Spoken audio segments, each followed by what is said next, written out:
Greetings, YouTube world, people. I think, I just wanted to emphasize not putting crazy focus on like physical things as like the high thing, the main thing, the most important thing, including any commandment or law or whatever. I'm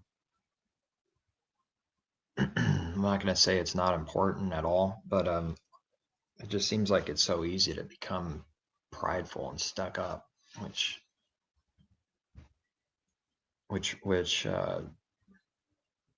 you lose, grieves the spirit, sort of losing him. Can't hear him, can't see him, start getting more back to your old self, back to that.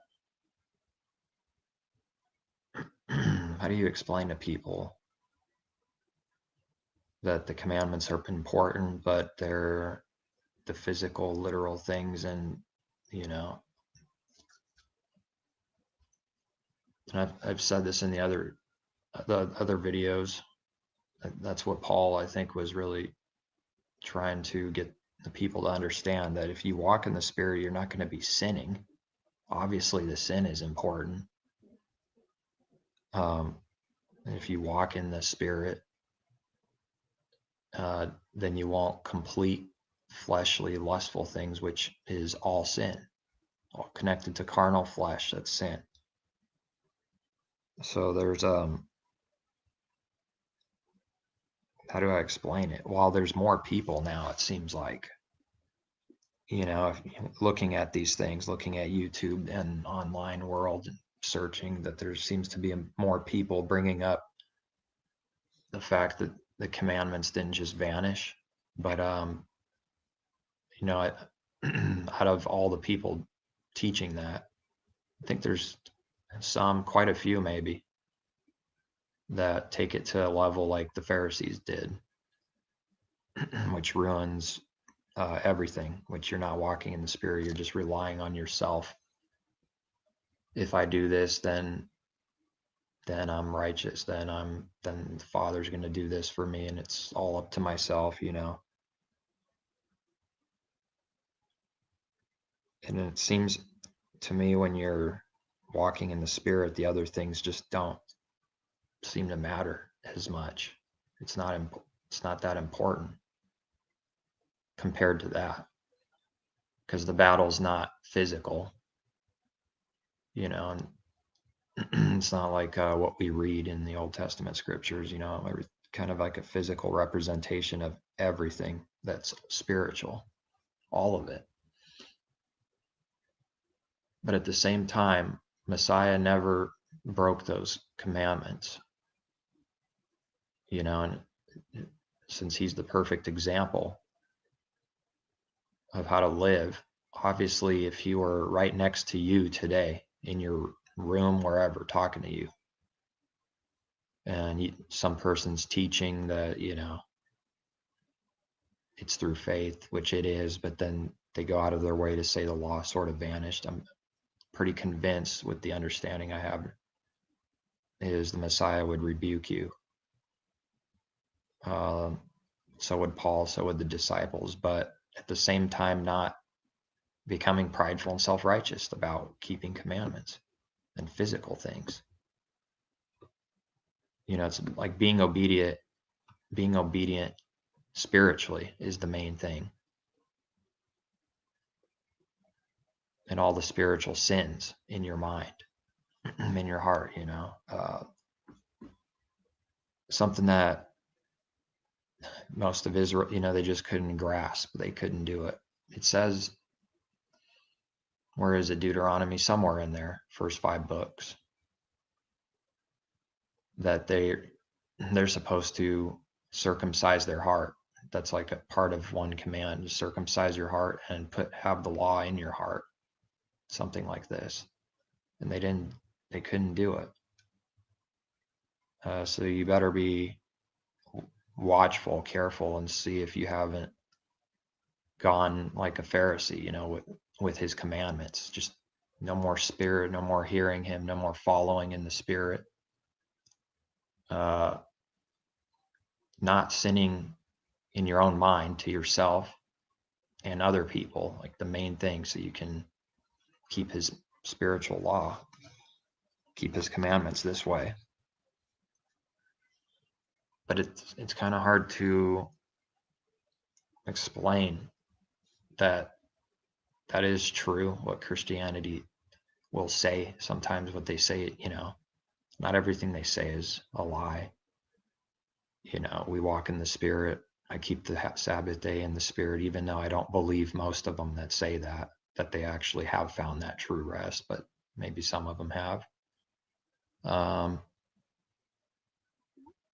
Because the fruit, the works I've seen spiritually, the spiritual sins and problems, that's where everyone's tripping, falling, missing the mark, that secret pride, the secret lust, the secret hatred, the secret jealousy, not so much like not eating pork or something physical like this, or unclean food, which should be, all those things teach some kind of spiritual lesson. And that's what's been on my mind the last few weeks, month, more so, is that truth, the balance, because if you truly fulfill these things in the spirit, what value does the physical thing have? And that's the questions it's gone in my mind. But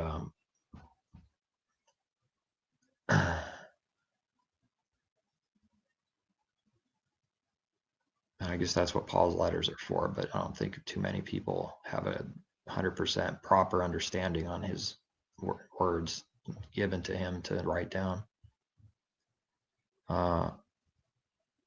Like, for example, idolatry. The main thing is you're going to spiritually die and grieve the spirit, be disconnected. You won't truly have the right heart towards other people and all these things. If you have secret sins, the spiritual sins, there's a such thing as idolatry, and that's why we read of it, the statutes and all these graven images and they become idolatry. And you can see the physical of what the Father hates, right? That this is sin, this is no good. Physical picture, but there is a spiritual idolatry. There's a physical idolatry, all those same other commandments, and then there's a spiritual. So even if you lust continually without repenting about, with idolatry in your mind, you're going to die spiritually. You're going to start becoming the old man coming back. And you won't hear him, and you start getting really relying on yourself, prideful, angry.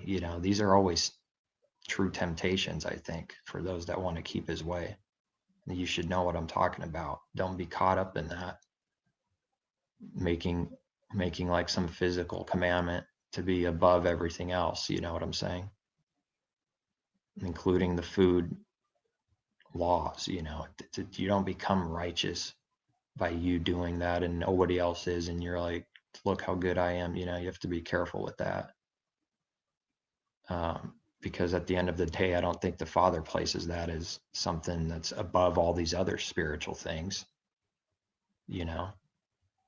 and it does mean something. It's unclean, right? So then you put it in your physical body and it's unclean. You sort of become defiled physically, right? That's what it sounds like happens when you read the scriptures. You touch something dead and you become unclean. That's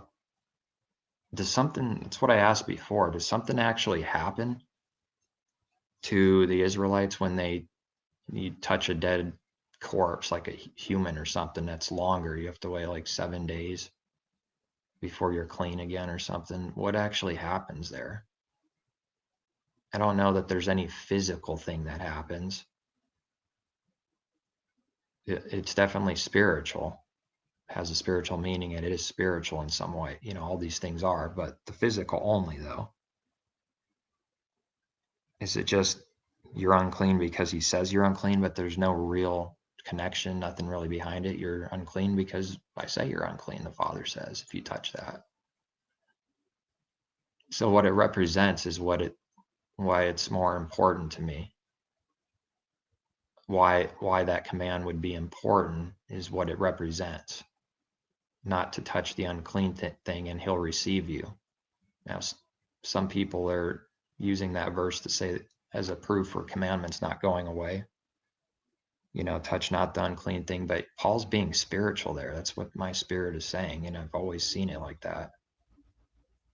I'm not saying he did away with the actual don't touch. I'm not saying that was done away with, but I mean, I believe he taught the spiritual lesson right there in that verse, don't touch the unclean thing and I'll receive you. Because the context above and below that verse is about being one with unbelievers. So that's what he meant by don't touch the unclean thing. Unbelievers are dead spiritually, enmity, at war, corrupted in the spirit, physically, spiritually, so you can't become one with that. Don't touch that. Has way more value and meaning than touching a literal corpse, Same with the Sabbath day. Enter that rest. He taught the spiritual meaning of that. Did he undo the actual command? I searched, I looked, and I'm always trying to be as unbiased as I can when I'm looking for truth. I just want him to show me whatever the truth is, whether to the left or to the right, or straight ahead or back, whatever. After careful examination and looking into this, like where does the command to actually end the actual physical, literal Sabbath day? Because he taught the spiritual understanding of which is important, and I believe it's above all other physical things. Because the Father is spirit, and these things are spiritual, and they're your heart, who you really are, not the outside so much is important. It's way greater. That's what Messiah taught. Don't just, don't commit adultery, but also I say if you even lust after someone, it's adultery and you're going to be a sinner, or that's a sin. And you'll pay for it. You'll receive a spiritual judgment of grieving the spirit, right? You're just not, what do you want to say? You're not not rejoicing. You don't have the same love towards people and towards the Father, towards Messiah. That's the judgment. That's you start slipping away. But I've said in my other videos, though, if you commit adultery after being a believer, that's a serious sin. And the scriptures take the commandments seriously. But Christianity, by teaching walking in the Spirit, they sort of imply and teach right along with it that sin's not really that important. You just focus on Messiah and walking. But the whole purpose of that is so you're not continually sinning. That's what the purpose of walking after Messiah is, leading and you, guiding you to do what? Well, keep his will spiritually, his commandments.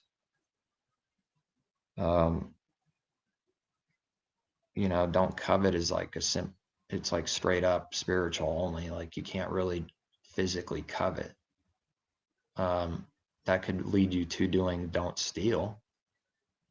But covet itself is just spiritual. You can't really prove in the court of law or with witnesses someone's coveting physically or something. You just, I know I didn't, or in their heart, and just say, no, I didn't. Kind of the commandment that shows that all the other commandments and laws are spiritual, because if one is spiritual, one commandment, like only spiritual, there's no real physical manifestation or sin on just covet all by itself, because covet is not stealing. It's not exactly the same as stealing. But all by itself, don't covet is only spiritual. So that's how I believe Paul understood that the law is spiritual. because he even mentions, I wouldn't know what covet is if it didn't say don't covet. So that's what sin is. Paul confirms what James said, sin is transgression of the law. Paul confirmed the exact same thing while trying to explain what it means to follow in spirit and truth. I shouldn't say trying, he was led by the Spirit, but as I found out, this is the most difficult out of any truth that I've learned to get through to people and explain. It's such a fine line before you start sinning and becoming self-righteous, or saying you're following in the Spirit, but you're breaking a lot of these things spiritually, physically, so you can go off it's narrow, fall off to either side. And I haven't found these things done away with, but the point of this video is not putting it above everything else, the spiritual understanding of every single commandment. The best I believe he's given me on proving some of this is, don't commit adultery, but because you have the spiritual understanding of that now, and that's important, not to even lust. Does that mean the physical don't do adultery is, it's still a command, right? It didn't go away. This is how this is what I've been given, I believe, to explain the Sabbath day, since so many Christians say, well, it doesn't exist. We keep it spiritually only. Not that it doesn't exist, but, it's whatever day you want, or if you want to keep it or not, sort of Sundays, they're Sabbath, whatever. Just because somebody claims to have the spiritual understanding of keep the Sabbath day, like Christians will usually say, just to defend them. I don't even know that they have actually entered that rest themselves because it's a constant battle. I mean, you really have to be focused and walking in the Spirit to be filled with the Spirit. Otherwise, you're being deceived and don't have the Spirit, and you're dead and you don't even know it. That's most people in this world. Otherwise it wouldn't be deceiving if it wasn't such. So then, just like adultery, is the actual command, the more literal physical part of it, important still? Well, if adultery and stealing and idolatry, all physical, still apply, why wouldn't the Sabbath day apply? I just want somebody that doesn't agree with me to explain that, because I think a few might have stopped watching or went away from this channel, which is nothing I can do about it. That's Father's will happen, whatever his, everybody's life. But I think I don't know, offended some people, probably a few that don't seem to make any comments anymore. And it's not that I want that. I'm just trying to discern everything. It's easier for me not to have any comments, but at the same time, it's not what I want either, is no comment, like I'm lazy or something, don't want to ever do any of his work. I believe that has to happen to everyone in their own wilderness journey. For me, it seems like, and I always continue to pray, make sure I'm not deceived on these things, and he's been, you ask, if you truly ask from the heart and you believe you can answer, then he will. And he's done that. So I know I've been lifted up and walking in the Spirit before I ever acknowledged to keep his commandments, even though I never would have taught break them or anything. But, like not observing the Sabbath or anything else, didn't do that. And I was alive in the Spirit. So what's that? What's going on there?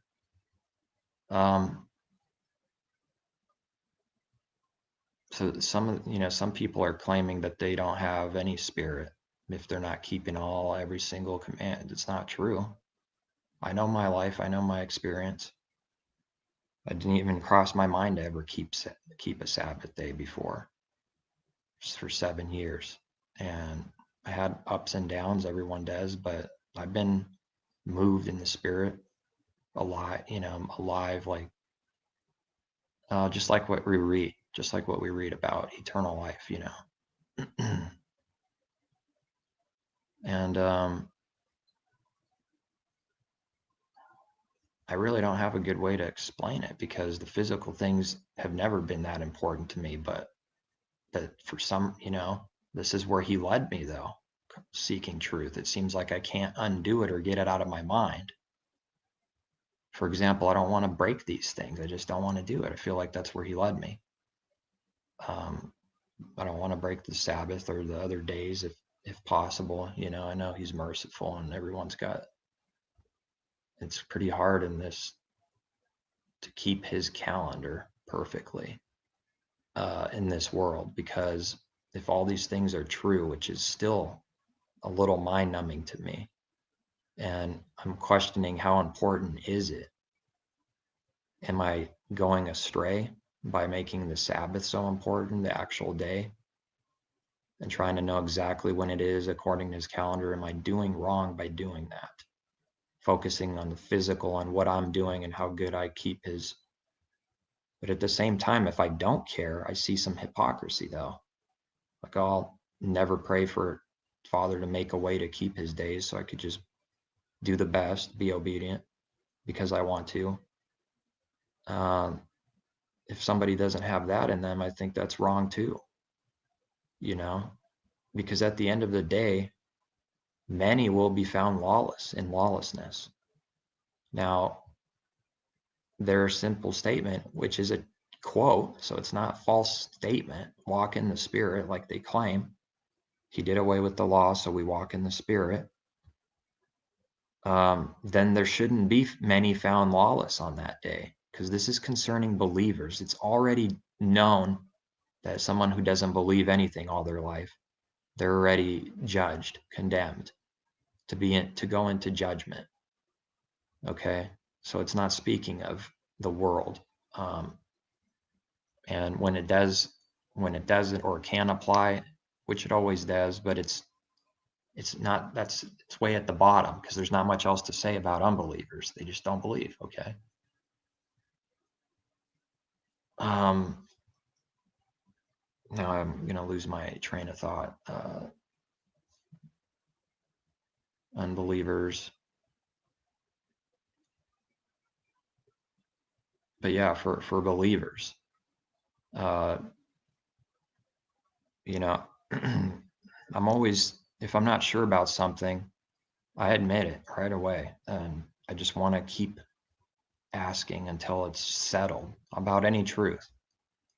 And that's what I've been doing with including this, making sure I haven't got deceived or fell off or walked off the path like completely, and I don't even know it.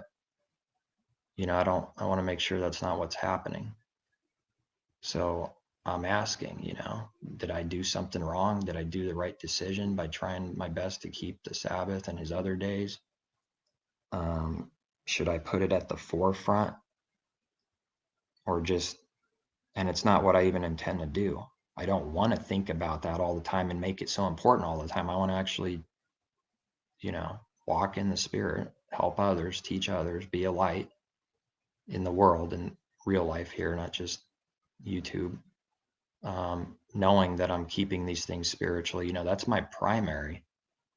But at the same time, I want to establish some kind of pattern of wanting to keep his days. But if I don't do it now, when will I? That's why it's been higher up on the list of, wanting to do these things, because if I just get any old job, then I can't ever keep his days properly. Is that good or bad? Does it matter? Am I putting too much emphasis on it?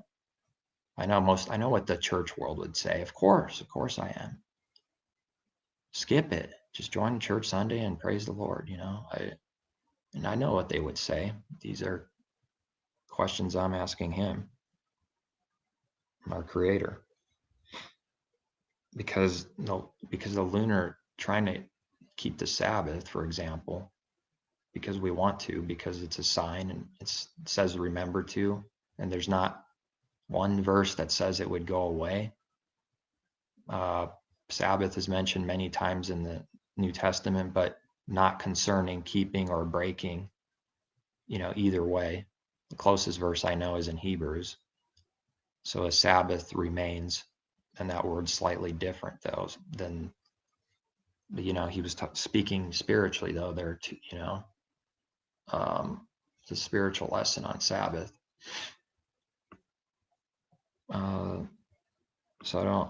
So when I found out about the lunar Sabbath, that's a radical change in your life if you want to keep these days, especially the seventh day, every week, because it's not it falls on different days on the pagan calendar every month. One month it'll be Friday all month every week. Next will be Saturday or Sunday, and it keeps floating on the pagan calendar. And Saturday Sabbath people say that his days float on the calendar, and that would be crazy, which is true. That wouldn't be orderly or moving around anywhere. But the truth is, on his calendar, it never moves. It's the perspective of which one's true. It's perspective, because the pagan calendar, Saturday Sabbath, moves all around on his calendar. But his calendar, if you focus just on that, it's always the same. It doesn't float around anywhere. But the Saturday Sabbath floats around on this calendar, and his days float around on the other calendar. Isn't that interesting? One of these things must be true, And I've been led to examining these things carefully, even though it still bothers me a little that it's not straight up in Torah, in the law, the instructions. There's no detailed explanation of that in the Torah. And people use other verses outside of it to establish some other things. The third day, new moon day, the gate opening in Ezekiel is a very popular one that very strongly points towards having 3 different distinct days, because it says "and," which means it's another day separate. The gates will be open on the Sabbath and on new moon day, or vice versa, on new moon day and Sabbath.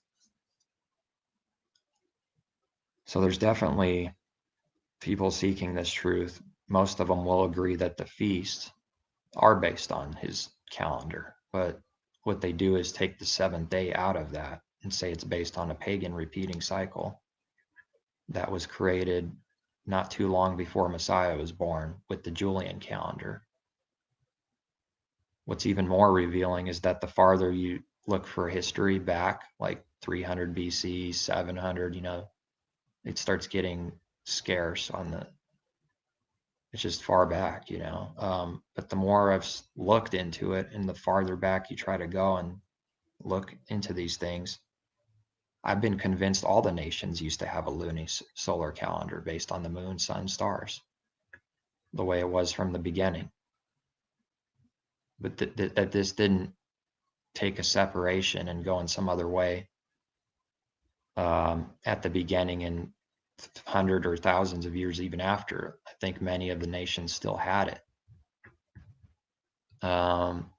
Whether all of them had the exact right timing of it, I don't know, but I believe that's all the nations. This is one thing that will absolutely prove all by itself Saturday Sabbath repeating 7 is a lie, is the fact that if you can prove, if history shows that virtually all the nations had a lunisolar calendar, when you go back and it was closer to that and most of them had that, if the history proves that and that's what it's saying, then Saturday Sabbath's out the window, because nobody had a repeating 7-day calendar 1000 BC, or 2000 BC. Not likely, because like I said, there's certain months later in Israel's captivity, which is, I believe it's Babylon, right? That there's names for, because his days are just numbers. They're not named really, except Abib or something. But then later, 500, 400, 600 BC, their captivity in Babylon, whenever that was, it seems like the scriptures we have, the Babylonian names for some of the months, like the 10, 11, 12, whatever, have Babylonian names. And that I researched into that, which led me to believe that they actually had the same calendar as the Israelites for a while. Because I don't remember the prophets' names, one or two of them, that they would be liars and deceived if Babylon had a different calendar, because they named their months Babylonian months. At least it's in scripture, in the later books, the later history. That's where those names for the months came, Babylonian. And I don't believe they would have named them. That's my point. Or it would have been injected into there somehow, because of the captivity. If their calendar was way different, radically different, they wouldn't have named, the 12 months of our Creator's calendar Babylonian names. They must have had the same for a while. And most people say Daniel was in the, 500, 480, 450 BC, somewhere in that range. And his prophecy said that time and law would change. So I don't believe there was a crazy shift everywhere until after 400s BC, 300, 200, starting somewhere in there. And because the prophecy, that came a lot later. Like I said, 400s BC, something like that, with Daniel, 500. That time and law would change, which means that it wasn't likely done everywhere else, not the whole world yet, but specifically his people, that they would change time and law, specifically affecting Israel, the Father's people, believers, that time and law would be changed, which the Julian, to me, would be the cornerstone of that prophecy starting to happen. Let's see when Julian calendar came out. When did the Julian calendar come out? 1582. According to History.com, in 1582, when Pope Gregory XIII introduced his Gregorian calendar, Europe adhered to the Julian calendar, first implemented by Julius Caesar in 46 BC, since the Roman emperor's system miscalculated them. That's what I thought. Julian, about 40 years, 46 BC somewhere, so about 50 years almost before Messiah was born. I believe that was the major change in prophecy that took place, that would have started to affect his people because they were very close to it. And then they had an 8-day calendar for a while, and then also a 7-day planetary repeating cycle calendar. And that's when it was made. Before that, I'm not finding any evidence that this has existed all around the world before as a common thing. Farther back I go, it's showing that they all used to use the moon for the months and stuff and seasons and stars. And like I said, if that's true, that all by itself says the seventh day was never on a seventh repeating cycle on a pagan calendar that never even existed. And they're like, it wasn't one until maybe Egypt or something created a solar calendar later in their history. But I think in the beginning, Egypt probably used the moon too, earlier on in their nation. So the Daniel's prophecy to me is after Daniel sometime was the major change, and it was really close to them. They would have had those options when the disciples were there in Messiah's time of an 8-day calendar or a 7. And so to me, it's quite obvious his day is not on any pagan calendar. That the more radical thing is that it floats on the pagan calendar, so it makes it a lot more difficult to just sustain yourself and be in this world with a normal job. You need some kind of flexibility. That's where I'm asking, am I focusing all on this one thing too much, but at the same time, I just don't want to, because I believe, if that's important to the Father still, to actually keep this actual day as a worship day, rest, you know, or teaching others, then by all means, it would be the best thing you can do is to seek a way so you can keep it. Because if you don't, if I were to start a job right now that I can't keep it because of the solid schedule, then when would I quit? When would I attempt to actually keep it? 1 year passes by, 2 years pass by.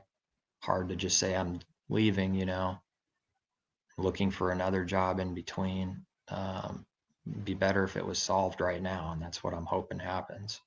And believing he would do it. If that's important to the Father, then I believe he's going to hear me out, and I'll manage somehow, and then go back into normal sort of, well, not normal, but you know, back to normal rhythm of doing some work, you know, just in the world, just supporting myself and being able to support others, studying and not worrying about not having a job, you know, like I don't right now.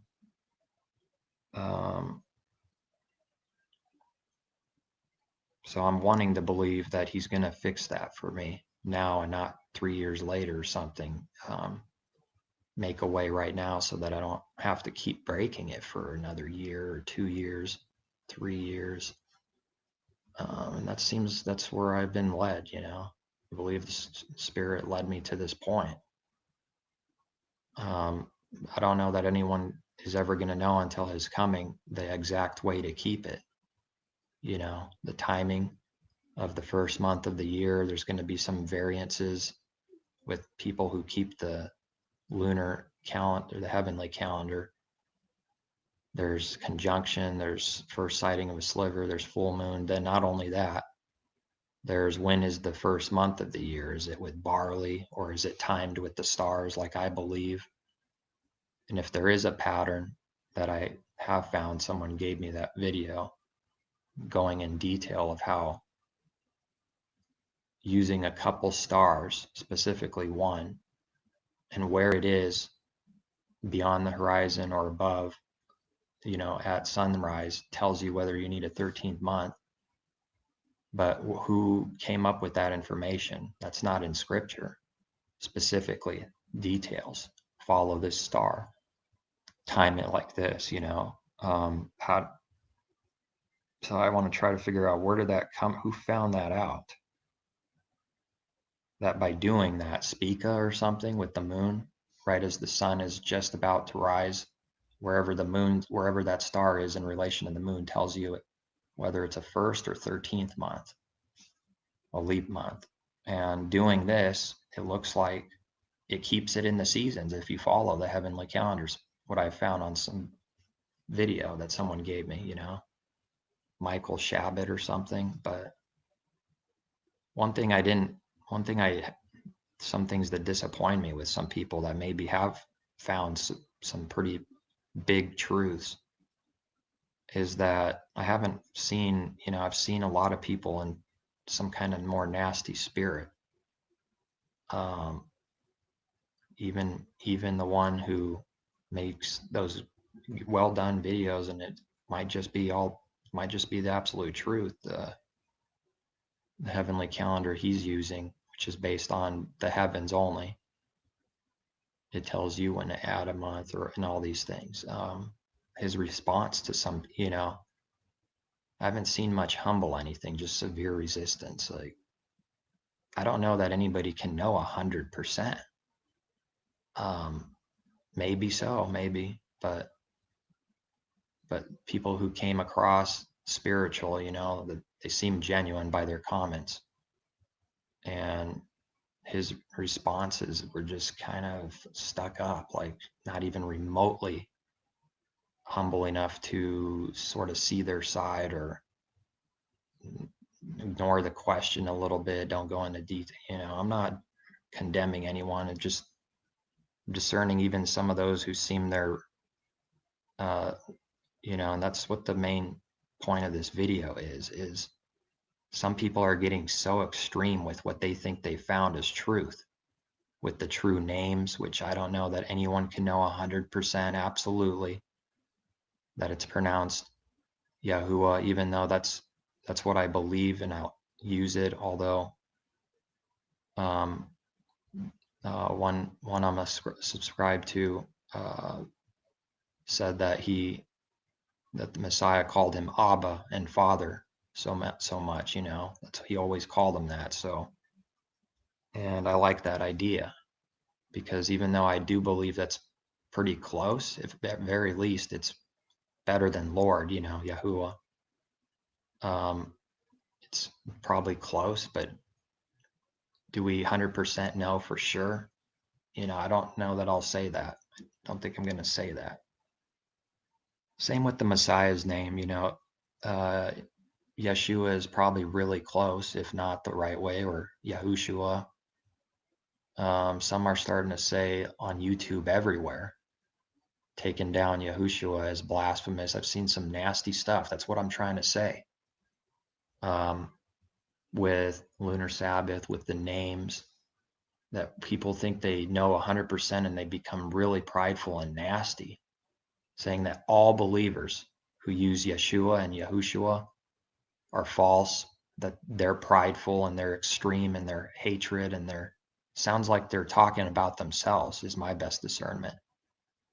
Sounds like some of these websites I've been reading and YouTube's channels on Yahusha, and they're saying some pretty nasty things about people using Yeshua or Yahushua, even saying those names are all blasphemous and satanic.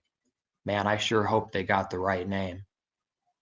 Man, I sure hope that these prideful, stuck-up people, many of them, got the absolutely right pronunciation, because you just called what possibly is his name, and he might not even care right now that we're maybe pronouncing it slightly different, because he knows it just has to be revealed. He's not going to slam us for something we can't. It's got to be given. These people are acting like gods, like creators, like they're putting words in the Father's mouth, who he is. Saying that the name Yahushua is blasphemous and satanic, and we're all evil and nothing but bad fruit coming out of there. That's what I'm seeing with those people. It's crazy. So don't become like that. That's going to be a temptation from the devil. The closer you're getting to truth, trying to live his way, he's going to go on with the strong attack. And I feel it myself. And I don't like the word feel, but spiritual. I feel it spiritually, the spirit, that he's attacking some people with good intentions, wanting to keep his way in truth, for the right reasons, not for prideful, stuck-up reasons, but because they truly believe it's important. And the devil's attacking these people. So just keep that in mind, and don't let the devil attack you, overcome you, Don't forget where you came from, making the Sabbath, physical Sabbath, more important than all these other things, or a slight pronunciation of the, Messiah's name.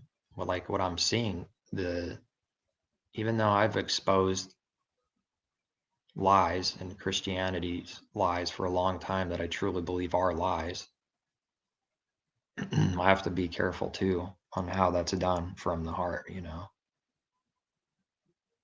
I haven't been perfect, but most of the time, if I get louder or something, it's just because I'm passionate for truth, and it's the doctrines that I hate, not them. But it's still, he's still going to try to attack you by actually getting you to hate them. That's when you're losing the battle, by hating anyone, enemies, other believers, deceived believers. You can't hate them and get prideful and stuck up and say that, all the people, grouping them all up, and even calling them a sacred name movement.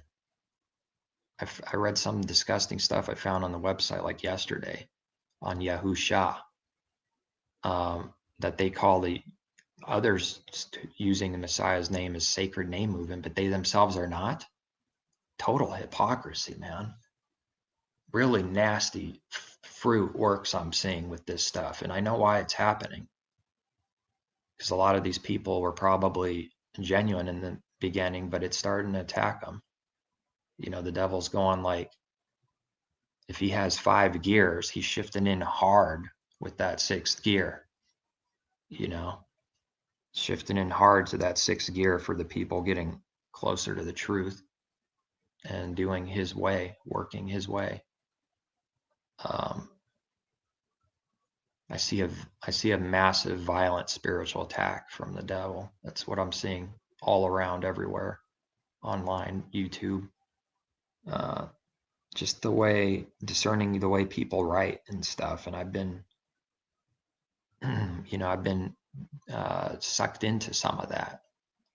That's why I'm bringing this video up, is because you could get sucked into that foul spirit, devil spirit kind of attitude towards keeping his commandments. And yet at the same time, this is how he works. This is how he destroys his people in truth. At the same time, it is important to teach the proper doctrine, and that the commandments weren't just nailed to the cross so carelessly and evilly taught like that. That is important, but then he's going to make the people that care about truth to look evil, to look contradicting, to look prideful and self-righteous. And unbelieving, deceived Christians are going to start calling him out, and they're calling him out, even though they're prideful, most likely themselves. Because you have to be prideful to nail the commandments to the cross.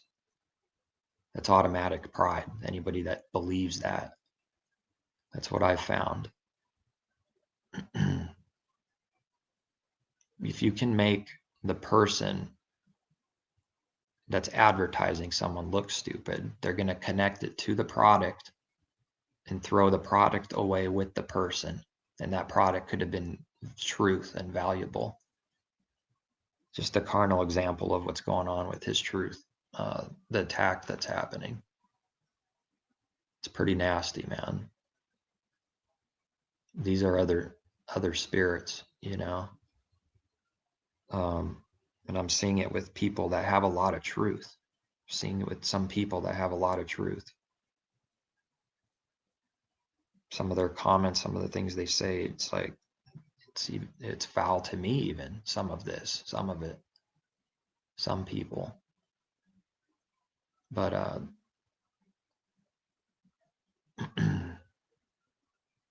and if I'm seeing, you know, feeling, whatever, you know, I don't like that word, but if I'm seeing some of these things within myself, it's happening to others too. I know it.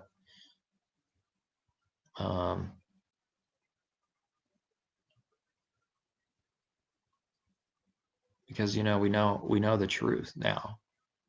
We know the truth. We know some prophecies we'd never seen before in the church world that opened our eyes and went, wow, you know, if the Sabbath's going to be kept in the age to come, and that's going to be his commandments, his Torah, the law of the land, the instructions of the earth, if they're going to be kept then there's no way that it took a break for 2,000 years. No way. That's just crazy. So the people now are like spiritual, but then it goes back to carnal in the age to come. We're so spiritual, we shouldn't ever attempt to keep the Sabbath.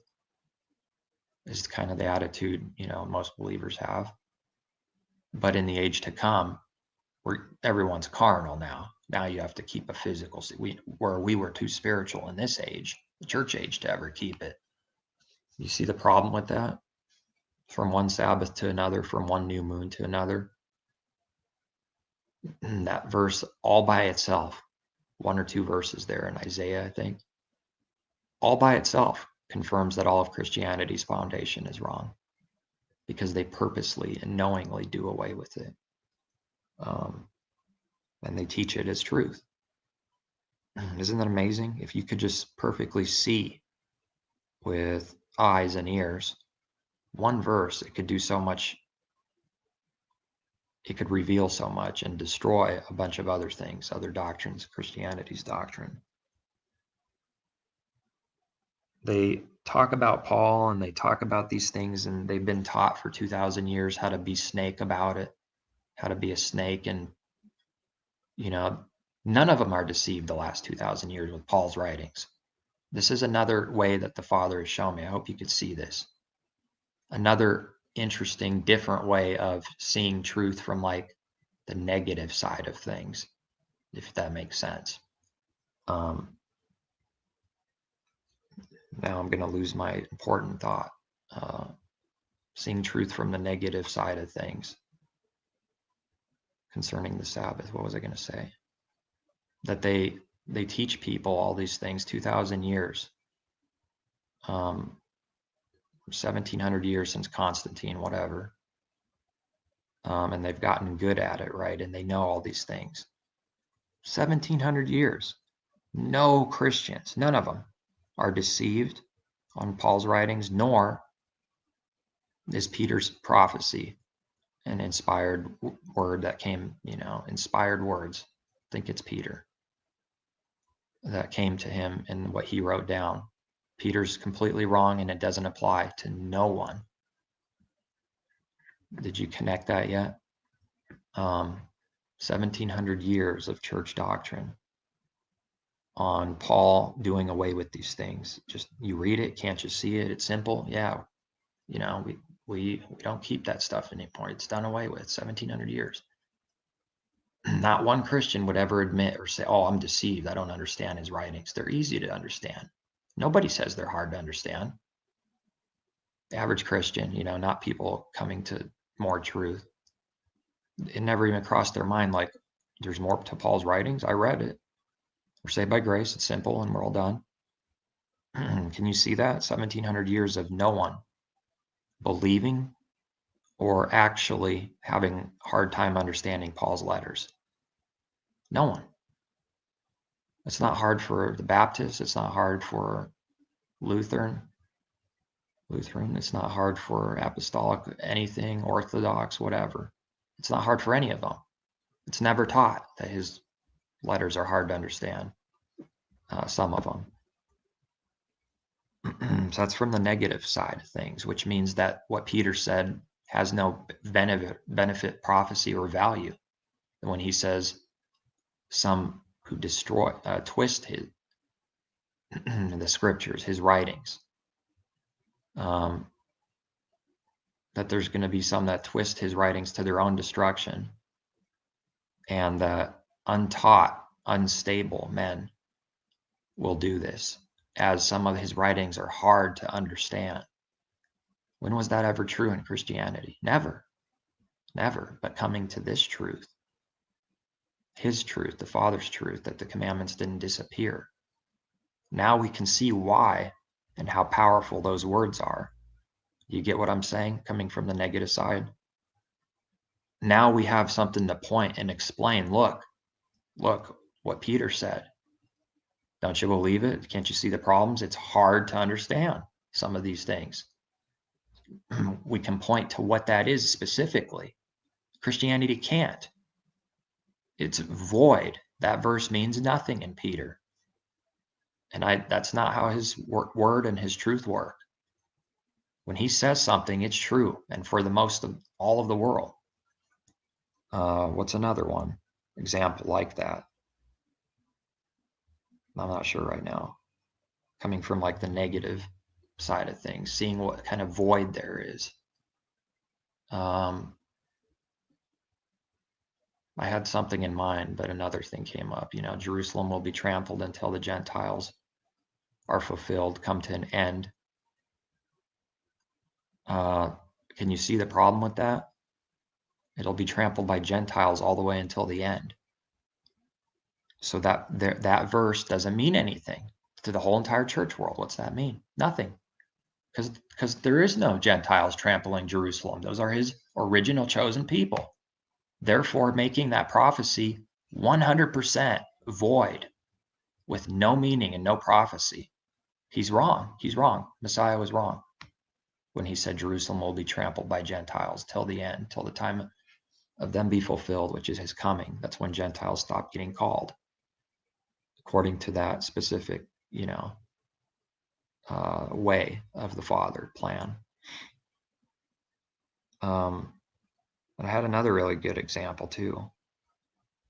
Oh yes, the Antichrist, anti-Messiah. 1 John 4, and somewhere else in the epistles of John is the only place I think Antichrist is mentioned. It's interesting, it comes from him, but it's very important.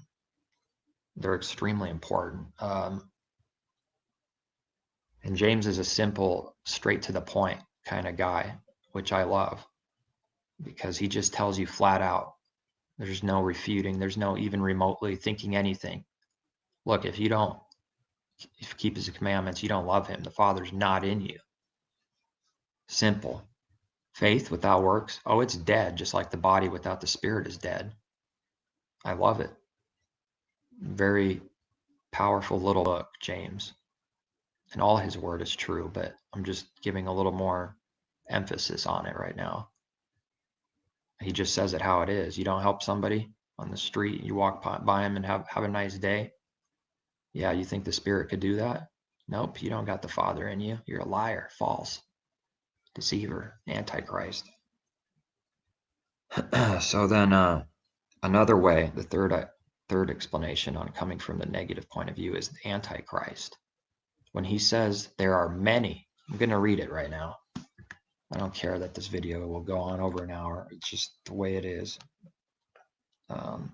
Just doing whatever by inspiration, and gives me something to do that's not evil. That I'm not entertaining myself with evil best I can, you know. 1 John, where are you at? It's somewhere later in the Bible, right?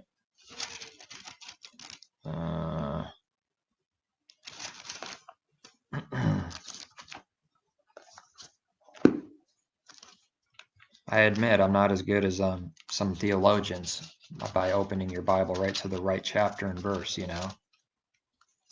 Nope, I'm not quite as good as that. As many of them they would be. But that's not important. Understanding what it means, spiritual understanding, and doing. 1 John chapter 4. Nobody teaches this, man.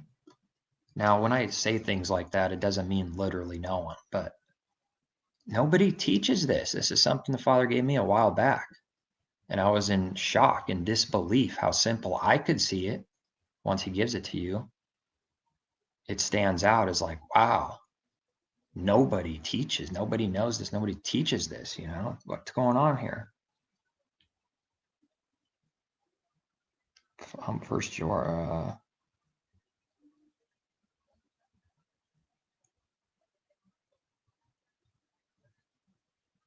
man, where is this? Isn't there? I'm doing something wrong here.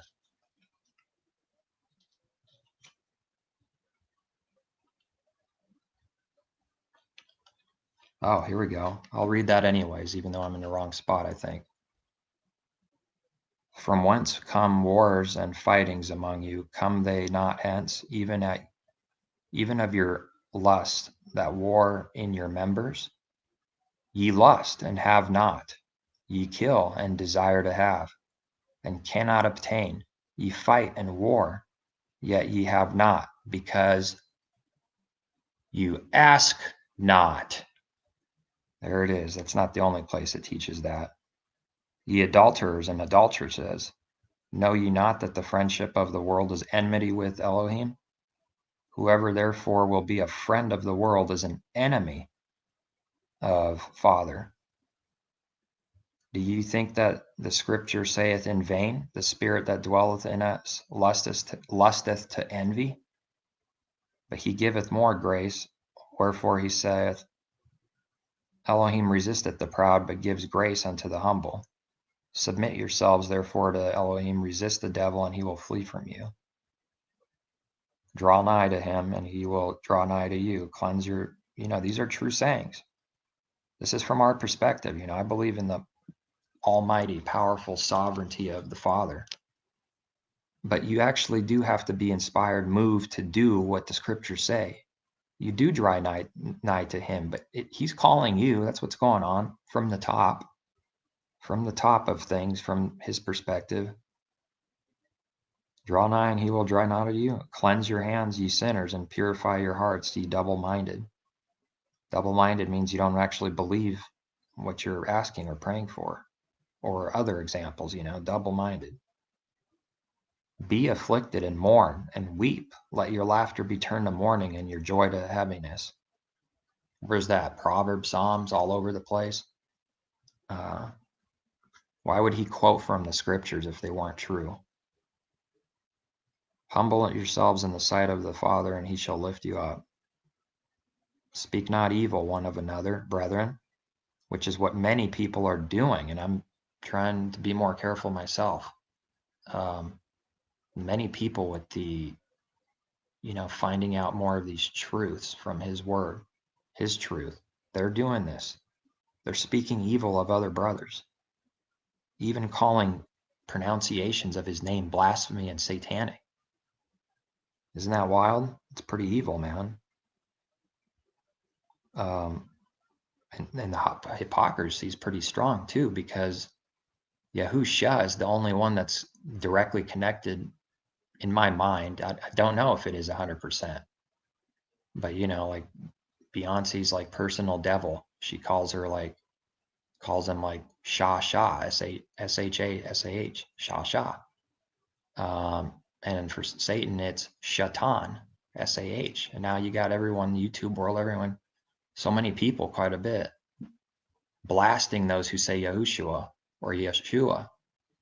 And they say that those names are blasphemous and of the devil and stuff, and calling us evil as a whole, man. And you got Yahusha, S-A-H. I just don't like it. Do I know 100% sure that Yeshua or Yahushua is 100% the right pronunciation? I have a certain confidence, but I'm not 100%. I believe it's more right than Jesus, that it honors him, doing the best we can with his name. But Shatan and Shasha in Hollywood, personal Satan's devil, is that a coincidence? Shatan, Shasha. Now you got Yahusha spreading all over the internet. Is that Satan's work? Some say so. I might be one of them that say so. But I'm not going to so much as call them demon-filled and call all the names blasphemy, It's crazy. All right, so I'm going to give up on the book and just go on the phone. Concerning the third way coming from a negative aspect, that blew my mind when I first saw this a while back. 1 John 4, I think. I must be getting tired slow because I'm just feeling can't find anything. Okay. Beloved, do not believe every spirit. This is a serious, important command because people, I think even foul spirits, they make you feel good, euphoric, like joyful and jumping up and down. There's some kind of deception to that. It's not all just like anger, depression, anxiety. Like, I think that's where it leads people to. But these other spirits, they enter you. You really got to have a discerning mind to know when something's happening to you or others. You got to pray for that and ask. I just read it. You don't have these things, he said, because ye ask not. Don't test every spirit, but test the spirits, whether they are of Elohim, Father, because many false okay, pay attention to the words, because many false prophets have gone out into the world. What does that mean, gone out? They started in like one spot and we've gone out into the, they're coming out of nowhere. Okay. They're gone out into the world, deceiving people. By this, the spirit of the Father. Thank you, Train. Every spirit that confesses that Yahushua, Messiah, has come in the flesh is of the Father. Every spirit that does not confess that Messiah has come in the flesh is not of the Father. And this is the spirit of the Antichrist, which you have heard was coming and is now already in the world. So who are the many? Because many false prophets have gone out into the world. Then he says, not every spirit, then he says, by this you know the spirit of Father. Every spirit that confesses that Yahushua has come in the flesh is of him, of the Father. Ones that don't, they're Antichrist, they're not. And there's many of these. That's the context, that's what it's saying. Many Antichrist that deny specifically that he came in the flesh. That means nothing. That means nothing to the whole world, church world. You see that? It means nothing. It's not a warning. It doesn't do anything. It's not prophecy. There's not many. Not only is there not many, there's none. Never seen anyone teach this exactly like I, have been given specifically. I'm not saying they don't exist. That's not my point. Now, I bet most of them would say, I don't understand that my understanding's off. No, it's not. The Father gave me that understanding to see it, not even that it's complicated. I see what's going on there. It's a very important truth, doctrine.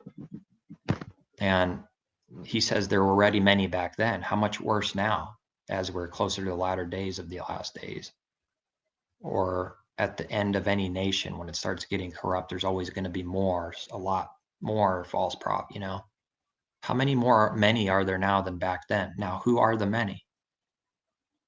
This is my last example on coming from the void or negative aspect of some of his words. 1 John 4 has no application. This is one way to see the truth, is what I'm saying. And 1 John 4, many antichrists, many denying that he came in the flesh, means nothing. It means nothing with the standard teaching that Messiah was a flesh and blood man. Everyone says that. Catholics say it, unbelievers will even say it. Yeah, he's probably a man that existed, but he's no one special. All of Christianity says it.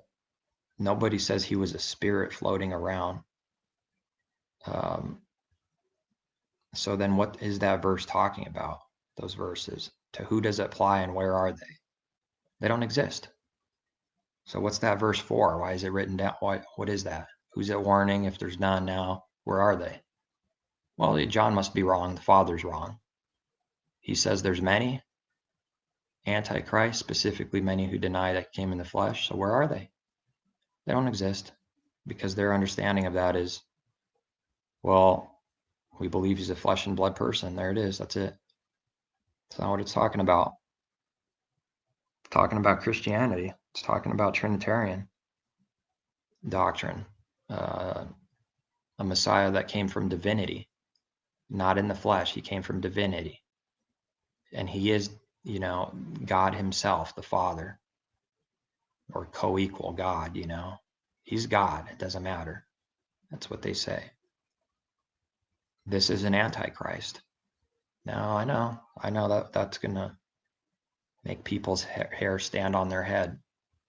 It doesn't mean that everyone is automatically false, because, like I said, his people learn more truth as time goes on. But in general, this is the truth, okay, for all deceived believers, everyone that continues to teach and believe these things the rest of their life. They are Antichrist, because they reject the true Messiah that came in the flesh, of which why there's so much genealogy, of which he's from humanity. Otherwise, he couldn't be the Messiah.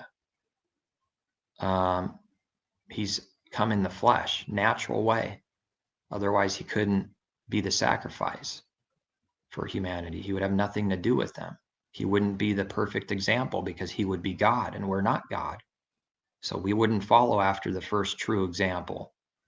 All these things vanish, and Satan loves it. I'm telling you, Satan loves it. chomping it. He's eating that up.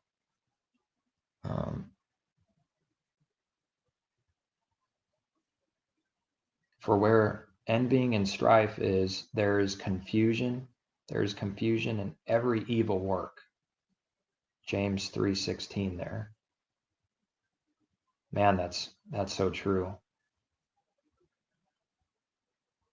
This wisdom descendeth not from above, but is earthly, sensual, devilish. Bitterness, envying, strife in your hearts, glory not, and lie not against the truth. That wisdom is from the earth, earthly, low, sensual, beastly, instinctive, devilish, not from above. That's what I'm seeing everywhere in the world, throughout so many different groups of believers. Strife, envy, and confusion comes with it. Confusion comes with it. You're just not going to be able to see the truth. You'll be confused and then start leaning on your own understandings and come up with blasphemous beliefs and fall away into lies and deception.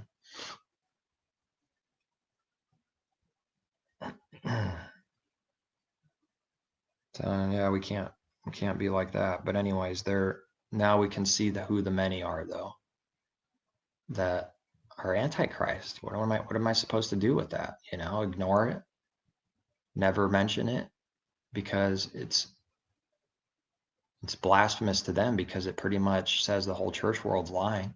Well, yeah, that's what I believe. That's what I see. I don't believe in a three-headed pagan deity, that goes back long before Christianity, and it's proven. And you see these kind of things in artwork, in the music industry, and all the Hollywood in the world and stuff. What kind of connection does he have to that? Nothing. So then now you could see there's many who deny he came in the flesh, the natural, according to the flesh way. Don't people know what according to the flesh means? According to flesh. Flesh. That's how he came. Same way we did according to flesh. We didn't come in according to the Spirit. Find me that verse that he came according to the Spirit. Came according to the flesh, from the seed of David.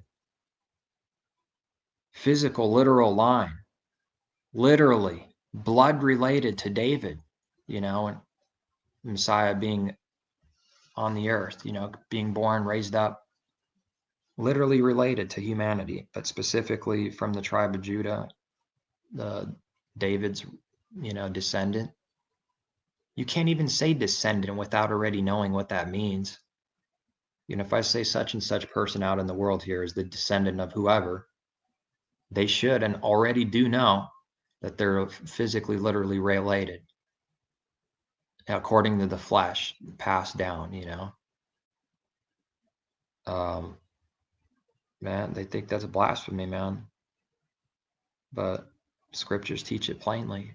He has had parents, brothers, sisters, and they never say legal anywhere or fake or step or any of this nonsense. It's not in there. So hard to believe, isn't it? And if that is the truth, then this whole divinity thing just goes away, They're all stuck on his divinity so much. They're so stuck on that. Yeah, if we prove that he's not the divinity they think of, then he's just another man to them. Why? Why would he just be another man if he wasn't divinity, God? They don't believe that you can overcome sin. That's why there's something wrong. There's something wrong spiritually.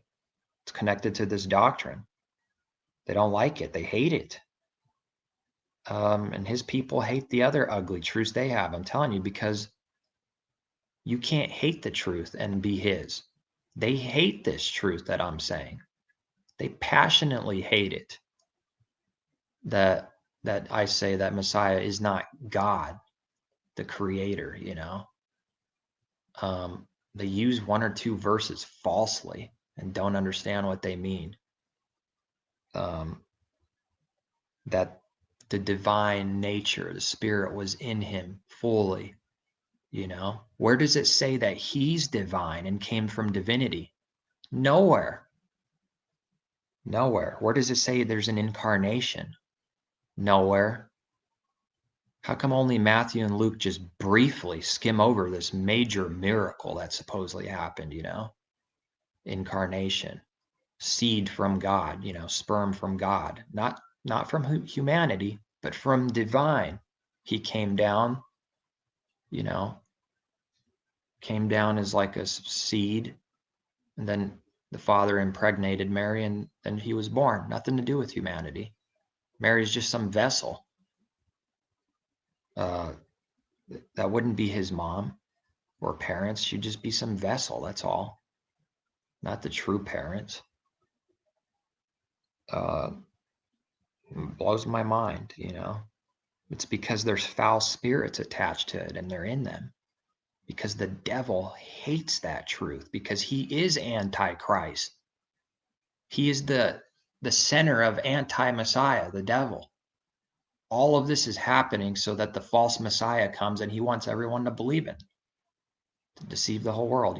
It's already deceived, but that spirit of Antichrist was many back then, and it's been going on ever since. It's a vicious hatred to the true Messiah. That's why there's so much hate. I'm telling you the spiritual reason.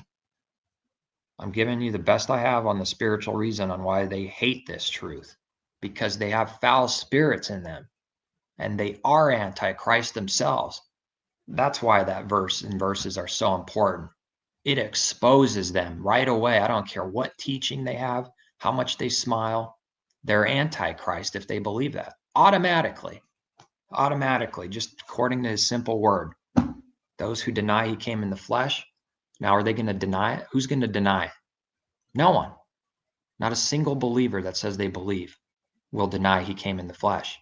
Once again, making those words to no effect, void, and have no meaning. Therefore, the Father's wrong and a liar. Not only is there not many, there's none. So they lie. They would lie to you. That's all. The devil lies all the time. Liar and a murderer from the beginning, just like humans are. Humans are devils. They're evil. They do wicked works. And that's why that's why people hate it so much, because they don't know what's going on with the spiritual battle. They're just vessels of dishonor on Satan's side, used to go and tempt and try to destroy the true people of his. That's what their purpose is until the judgment, Besides then some vessels are for dishonor. That's all. They're used for dishonor, and they're puppeted by and pulled. Their strings are pulled by Satan, and they don't even know it. They didn't just come up with that hatred all on their own. Those are the foul spirits in them that hate it. They hate anyone that takes away that their Jesus is God, which also means that's what they mean by he's divine, that he's God. They hate that. And I'm telling you why, Did it ever make you wonder why they hate that so much? What's going on there spiritually? Why would they hate the truth so much? Why would they hate exactly what scriptures say? That going back in Genesis, that there would be a seed someday. And it literally comes from humanity, all the way from Adam to Messiah. And he becomes the Father makes him and sends him to be a redeemer, a savior. One man screwed it all up, and one man, from the humanity, fixed it all by what he did, his righteous act. That's why the devil hates it, because his Messiah didn't do anything. If it's not the Messiah of the scriptures in the flesh, according to the flesh, the natural way, same way and reason Moses was born, so was Messiah. That praises his truth. It's not Antichrist, they're Antichrist. By believing and teaching that. And it exposes them right away. Have no fellowship. If they don't want to hear this once or twice, then not my brother. Sorry, I'm not brother of Antichrist. No. I'm not to be one. It's not that we hate them and treat them like evil and, have hatred in there. But they're not brothers at the same time. Pharisees weren't Messiah's brothers. Devils aren't his brothers, otherwise he would break about 5,000 scriptures, Genesis to Revelation, of not being one with the enemy, with liars and people who are against the truth and against the true Messiah, like all of Christianity is. It's massively deceiving, man. People say these things don't matter. Nothing matters to them anymore, Of course it doesn't matter to them. Like I said, that doesn't mean that every single one in there isn't that on the true path and they're going to come out of there eventually. It's not what I'm talking about. But the vast majority, the ones that continue to believe and teach these things, they teach Antichrist doctrine and they believe Antichrist doctrine. They don't believe in the true Messiah. That's another Messiah. It's not just Jesus. Some are going so hardcore to say Jesus is the another Messiah. I get what they're saying, but it's a little bit hypocritical because the same people that say that used Jesus, and they also received the Spirit through faith, through calling on that name, and otherwise they won't even believe anything. There's no backing to just saying Jesus is the Antichrist. There's no backing to it. I'm giving you the real meat on what Antichrist is and what it is to be another Messiah. It's an Antichrist Messiah, the one that came from divinity. Yeah, Jesus isn't the Hebrew. It's definitely not his name, his Hebrew name. That's true. And that is, in a sense, that's the Jesus that came from divinity. If you connect it like that, then you could say Jesus is Antichrist. But all by itself, there's nothing behind it to make it stand, really. It's just a false translation of a name. It's all. It's just a transliterate, from whatever, Greek to English, which is not right, but there's something a lot more deeper going on with Jesus, If this isn't true, what I just said, then you have to acknowledge and settle with James was a liar, and ultimately the father's a liar and has no clue. There's not many antichrists. There's not many who deny in his flesh. They don't even exist. See? That's not the case. That's not how his word works. If he says something, there's many. There's many.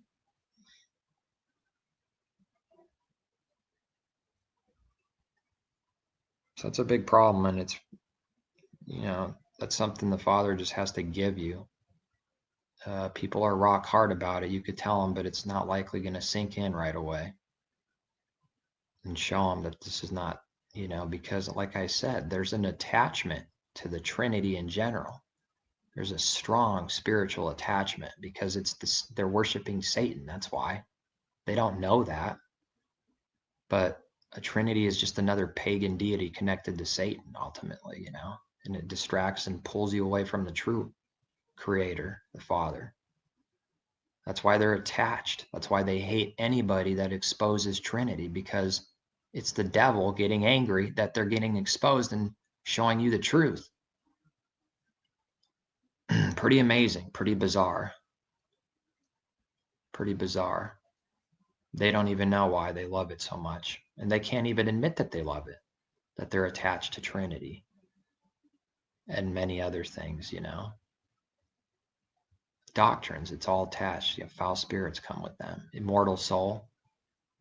Why do the ones that teach that and back it up all the time, why do they love that and are so attached to it? Because it has to do with burning in hell forever. And Satan loves that. I'm telling you.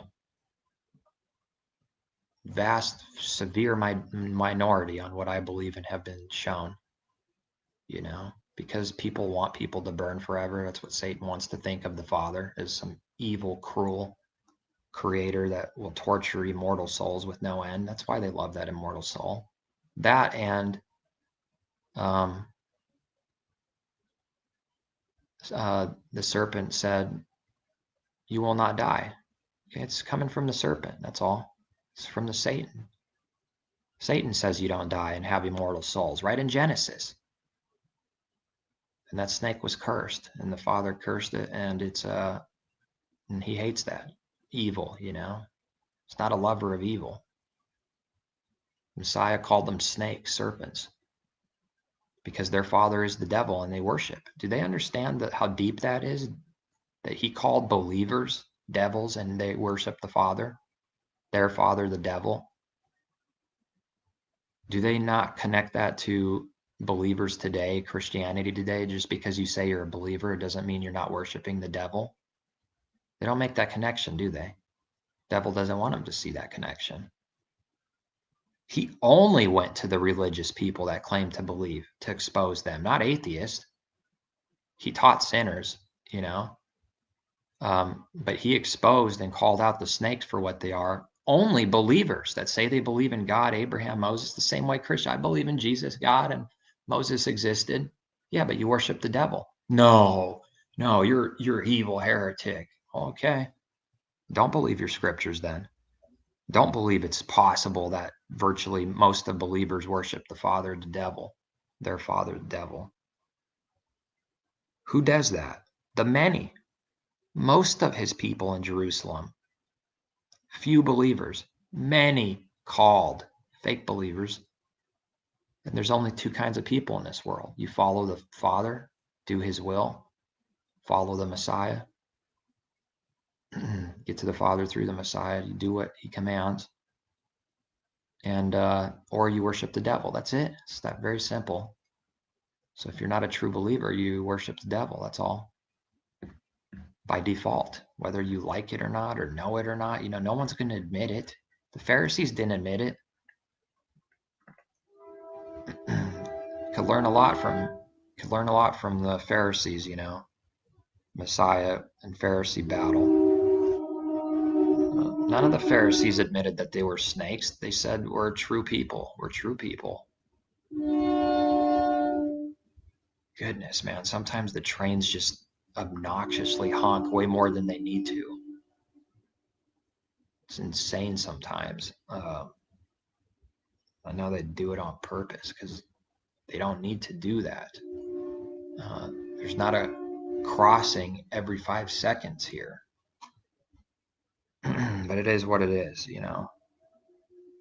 Still going on. About 20 seconds straight right now. Train's still honking.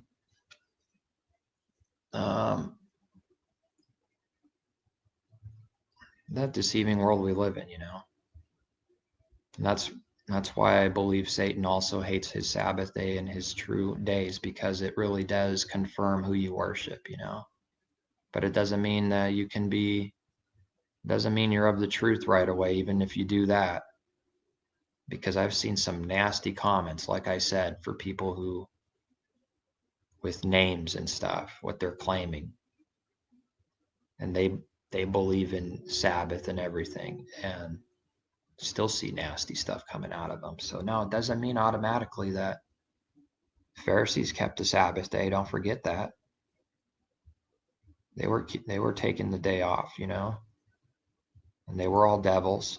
Don't think that doing any kind of works of the laws makes you righteous, you know.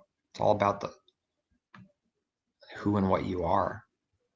You know, if you have pride, it's all vain and worthless. If you're hypocrisy, hateful, teach lies and blasphemy and all that stuff, then it's pretty vain. I don't think I got much else to say. I just know it's a nasty doctrine and foul spirits are attached to Trinity and things like this. Immortal soul, okay, that all the pagans in the world had a underground where people burn alive with no end, right? It existed since the beginning almost, you know. As soon as Babylon and the nations were started to be created and beginning, they came up with these things. Father didn't come up with it. He didn't tell Adam he's going to go underground and suffer for all eternity, everlastingly. Nobody was warned of this from Genesis to Malachi, not one warning about being tortured forever after a resurrection, you know, doesn't exist.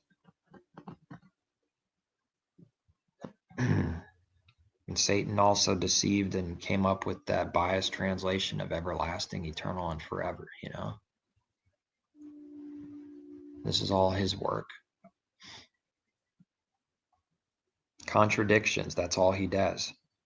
Contradicts the word and is a liar from the beginning.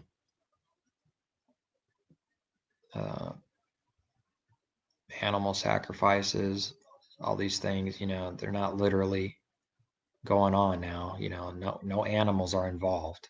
Aaron's priesthood is not involved. Okay, and that was everlasting. You know, but they don't. That's so crazy, the blinding. They can't look into it. They won't look into it. They can't see contradictions, nor does it bother them that not even the mountains are everlasting like it says they are, because eventually I believe everything's going to be recreated.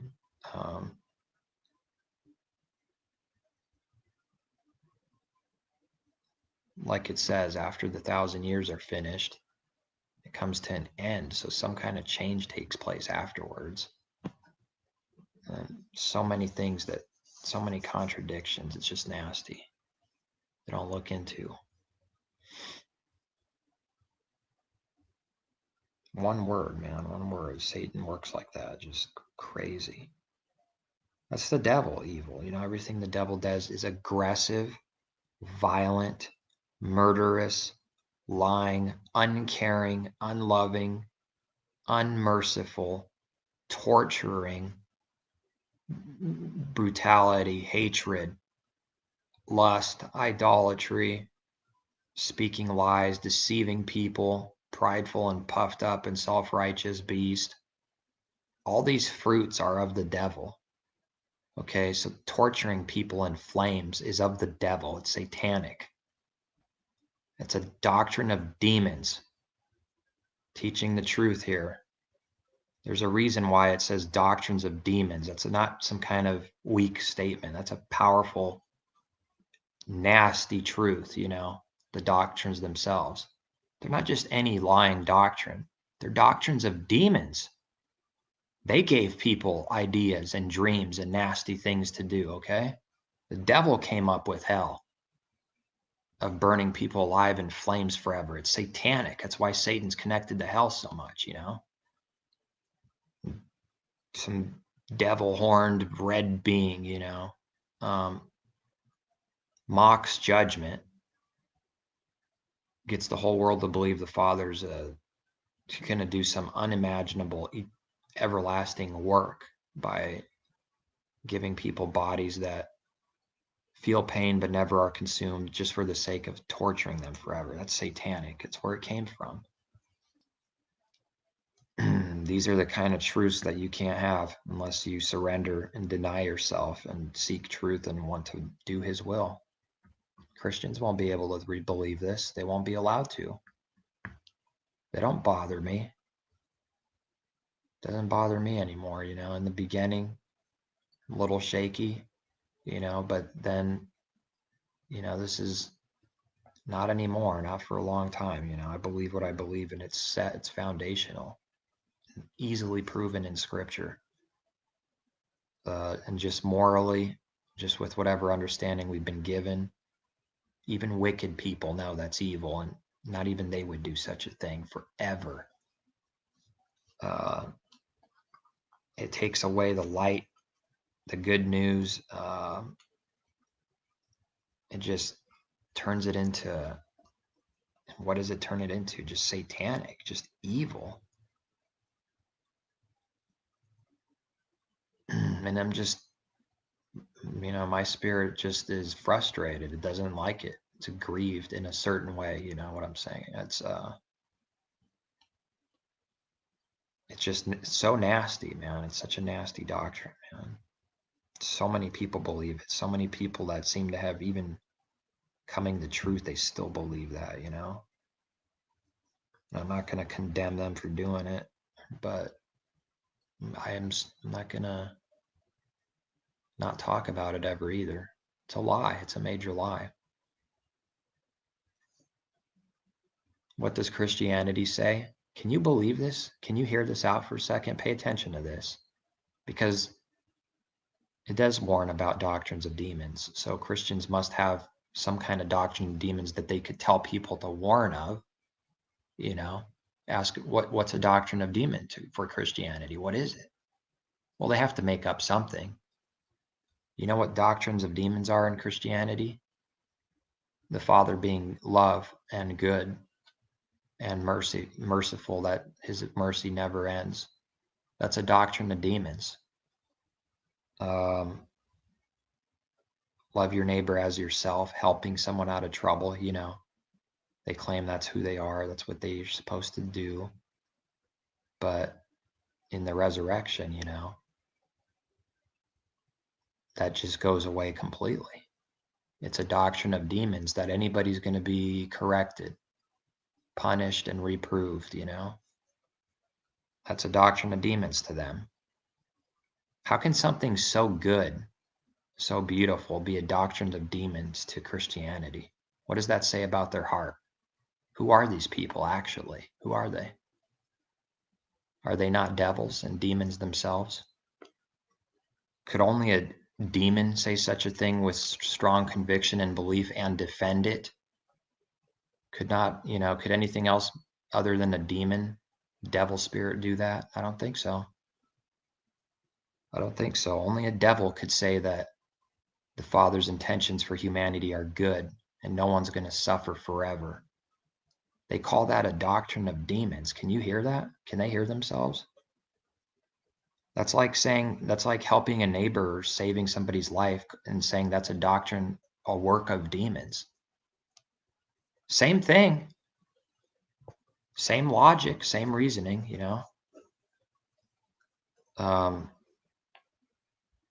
That's the world we live in, You just got to accept it and move on.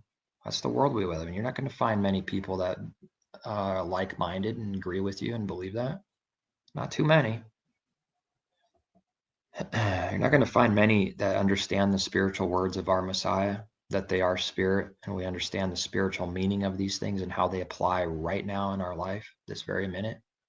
That's not just teaching some future thing, but it's teaching things that apply now. And, the judgment also in the future, but and the purpose of, destruction of our soul, You want the definition, the biblical scriptural from the Father definition of what lost means, which is perished, lost, destroyed. Same word, apolumi. It's perish. It's translated as destroy many times, or perish or lose. The prodigal son was lost. Was he being tortured with flames? So why do you imply it? Why do you people who believe this imply that? That's what perished means. It means to be disconnected. It means to be full of yourself. It means to be no spirit of the Father in you. That's what wrath is, no spirit. As soon as the Father comes, he cleans that up. No more wrath. What does that tell you? It tells us that the devil is wrath, that humanity is wrathful because they don't have the Father. Not that the Father himself is wrath. It's insane. They call good evil and evil good, exactly what the prophets warned of. That's what Christianity does. They call good evil and evil good. Now, that verse wouldn't make any sense either unless it had some true, strong meaning that the many do. That's what they do. It's a prideful, self-righteous doctrine. It has to do with self. When they say that it's not by works and the law went away and we prove how much we have liberty and it's by faith, and then why'd you go to heaven? Why'd you go straight to heaven and everyone else went straight to hell? Why? Because you did something, right? You did good. You chose good. You did something. You did some good works, right? Contradiction. Never give him the glory. Never give him the praise. You're not going to find them going around saying, I am what I am by the grace of the Father. Because they don't understand what that verse even means. They don't understand that if the Father didn't pull someone out of darkness, they would never come out of it. No, no, Satan says, no, I chose to come out of darkness. Pride, prideful beast. That's why I went out of the church world. That's why the Father took me out, because that's all I saw every week was pride. Nasty doctrine, just a bunch of pretenders. Yeah, it is that bad. It is that bad. You ever read the scriptures? Have they ever read the scriptures that it is that bad all the time since the beginning? The reason why they believe in doctrine of demons is because they are prideful, and that he resists the proud, meaning he resists giving them any wisdom, truth, knowledge, spirit, nothing. That they're bastards, that they're not sons, that they're not being chastised, that they're not being given anything. What little they had, he took away from them. There's no such thing as being in the middle. You either have or you don't have. You're either hot or you're cold, lukewarm or get vomited out of his mouth. There's no middle. Devil or of the Father, that's it. And this video went way too long, but walk in the Spirit. And don't know how many people understand what that truly means. It seems in general it's used as just a feel good, sound good theology in your head, because very many people that say this, the way they live their life, it's contradicting walking in the Spirit, the way I've seen people live daily. It's contradicting. If you were walking in the Spirit, you wouldn't be lusting. You wouldn't be doing this. You wouldn't be jealous. You wouldn't be partial. You wouldn't be listening and watching nasty, wicked stuff constantly, filling up your temple with abomination. So no, I don't believe that they are walking in the Spirit, the people who do these things. I believe they are liars.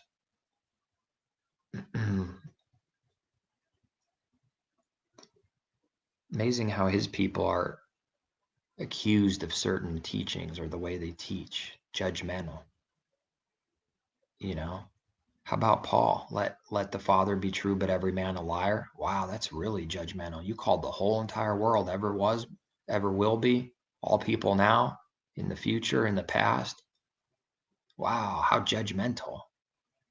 The Father's true, but every man a liar. Take it up to the Father and take it up with, Paul before you start condemning his people, these accusers, or falsely accusing him of being something. You ever read the scriptures? How about the Father himself? All their thoughts are wicked in their heart, that it's only evil continually, and then you'll find his saints saying the same thing about the enemies over and over again. It could be pride. It could be turned into pride, but to call it straight out like that, that's pretty no discernment. They just falsely attack. That's only devils do that. Falsely accuse and attack people constantly. And they despise verses like a spiritual man judges all things, but he himself is judged by no one. They despise that, don't know what it means. I think that's all I got. Amazing world we live in. So much chaos, confusion, evil. There's a little bit of good too, I guess. But there's not too many lights out there. There's not too many lights out there. It's mostly darkness. So with that said, peace, take care, and question everything. All doctrines, all truth, everything. That's what that means, test the spirits. Don't just believe them. Don't believe anything right away. and walk in the Spirit, which is the exact opposite of being carnal, and they're all the fruits of the Spirit, which is the Father. That's who he is. You want to know who the Father is? Read that list of fruits of the Spirit, what they are. Read what love is. That's the Father. That's who he is. And right away, the first thing most Christians will do is, yeah, but he's a judge. Yeah, but. What do you mean, but? You don't agree with that 100%? What do you mean, but? What the devil's really trying to say, okay? Discerning spirits. That's what I've been given to do. Is, yeah, but the Father is evil. Oh yeah, that's what they say.